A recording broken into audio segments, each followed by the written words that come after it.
Hello and welcome to another one of my videos. In today's video you're going to be seeing maybe £20,000 worth of coins, worth of gold coins. Some of these coins you would have seen before, other coins not so much. I do want to kind of talk about the rationale of why I prefer certain types of coins and why I trade and how I trade, what I trade. There's a lot of strategic thinking in how I do things. You're also going to hear a story of how I've been banging my head against a brick wall for the vast majority of today concerning one of the orders that I bought. So let's kind of go through what I got. These coins here, these were bought yesterday. It's very thick and fast at the moment. Got these, I had 4 Brits as well. One of them sold, one of them sold pending payment. These two are actually sold pending payment actually as well. Yeah, I've been trying to get stuff in, slap a bit on, move it for postage, in, out. It's not very good in terms of margin, but it kind of keeps me ticking over, and that's all I need really.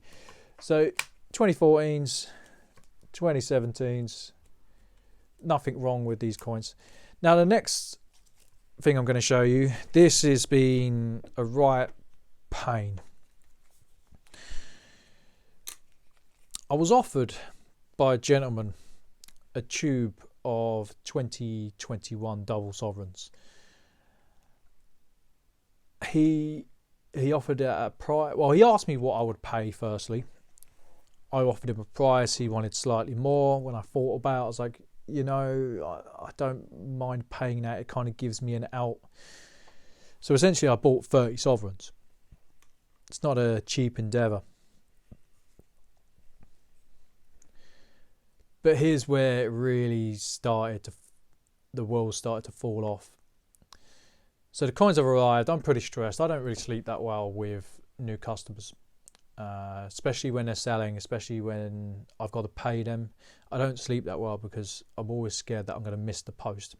If I miss the post, I've then got to tell them that it's a problem. I can't pay them. I always film things that come in. I check the price accordingly, and then, I pay the person who sent the coins. It's pretty laid back. I don't mess around with funds. It's usually coins in, there's your funds. Thank you for the deal. But not in this case. So I said to the gentleman, I'm going to need some documentation from you, as per most customers. That just is what it is. He was like, yep, that's fine. He sends them down. I go to send him his money. He was happy with the money. I then get a text message from the bank saying, well, actually, can you message the fraud team? So I phoned the fraud team and they said, well, we're worried that it's a fraudulent transaction. I said, no, it isn't. I have the stock in hand. The gentleman's already sent me the stock. I've got his details. I confirmed it. It's matched on the banking app, and yeah, it's not a problem. And they said, but did you speak to him over the phone to confirm it? I said, well, no, my business model revolves around social media. I don't really speak to that many people on the phone. It does happen. There are a few customers who've come to me who like to chat for 30 minutes, 40 minutes. That's okay. I can't always do it, but I try and fit people in. I'm quite a talkative person, as you probably would have worked out. But I said to him, well, I can phone him, but what does that prove? I was like, he's already given me, by the end of it, I think I had his driver's license, which I take anyway. I had 3 months worth of a bill within the last 3 months. I had where he worked. I had his pay slips. I had his national insurance. It was absolutely crazy. And the bank's saying, yeah, but what if it's fraud? I'm like, but I've got the coins. Like, what is this? I have the coins. Yeah, but if we lose that money, we can't retrieve it. I've got the stock. What is wrong with you people?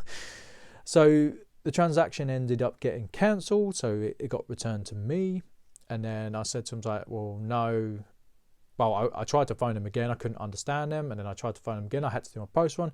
And I tried to phone him again. And then that's when it got resolved and the funding got sent to him. But I was trying to sell these, and a few people come up and said, oh, I'll take one, I'll take 2. And I was like, well, I can't sell them because it's not technically my stock. It's not my stock until I own it.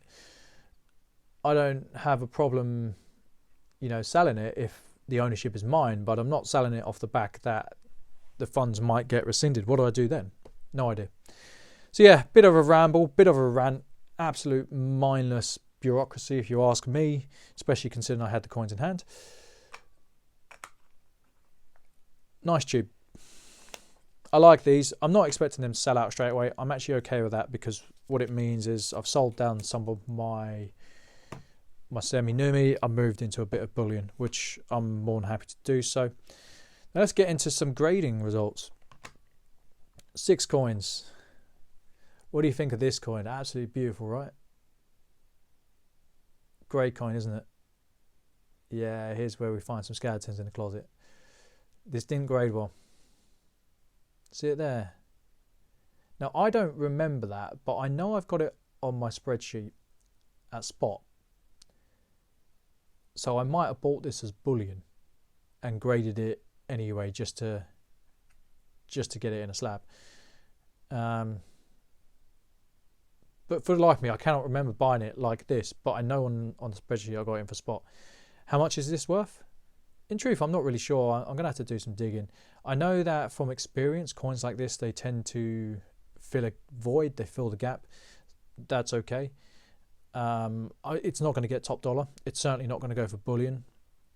There are people who will buy coins like this. The trick is finding them for Bullion prices and then moving them up the value curve, or just finding one person who kind of enjoys it. So yeah, disappointed, but at the same time, at spot, it's not the end of the world, guys. There is certainly money in that.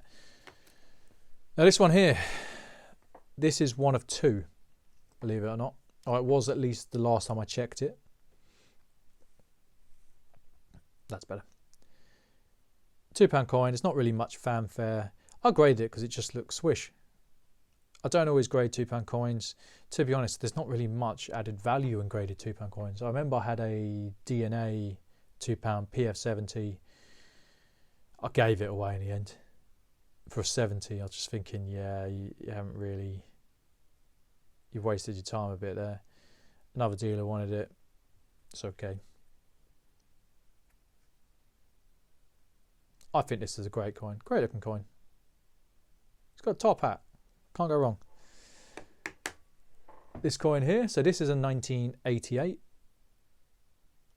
I think this came in pretty beat up. I think there was issues with it. So looking at the spreadsheet, so I can tell you pretty much where I'm at on it. So gold.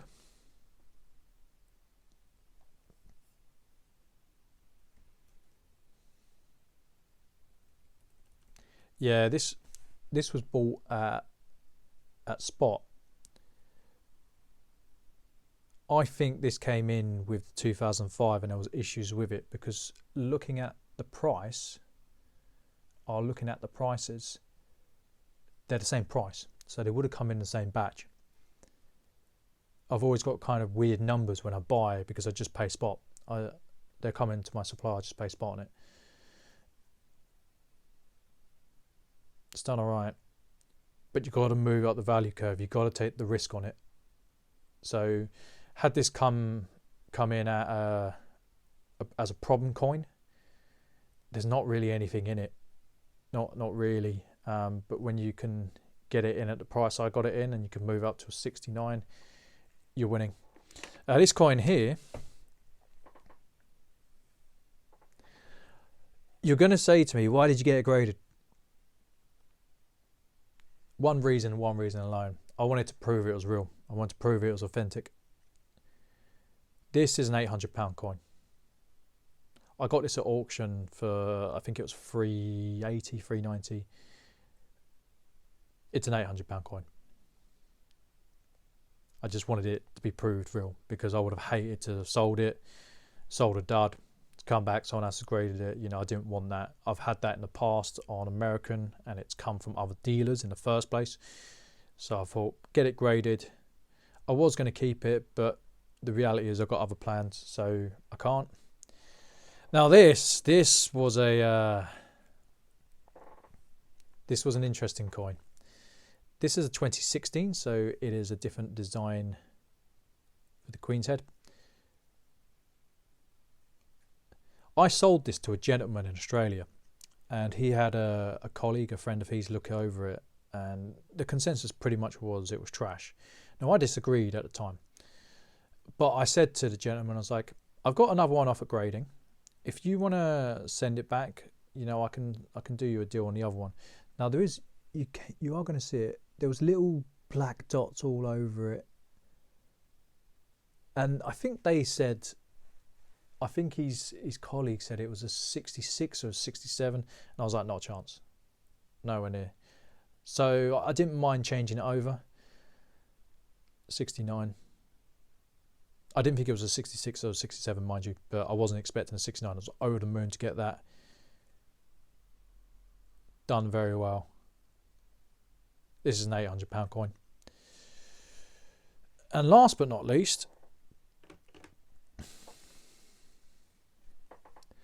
I bought this a while back. I got it in. I thought it was stunning. Low mintage. I got it graded because I felt it was worthy of getting graded. It come out of a set. You know, I only had this coin. And I've subsequently got another one. I think it's a 56 or a 50. That one will be going for grading. Let's have a look. 60. It's a 60.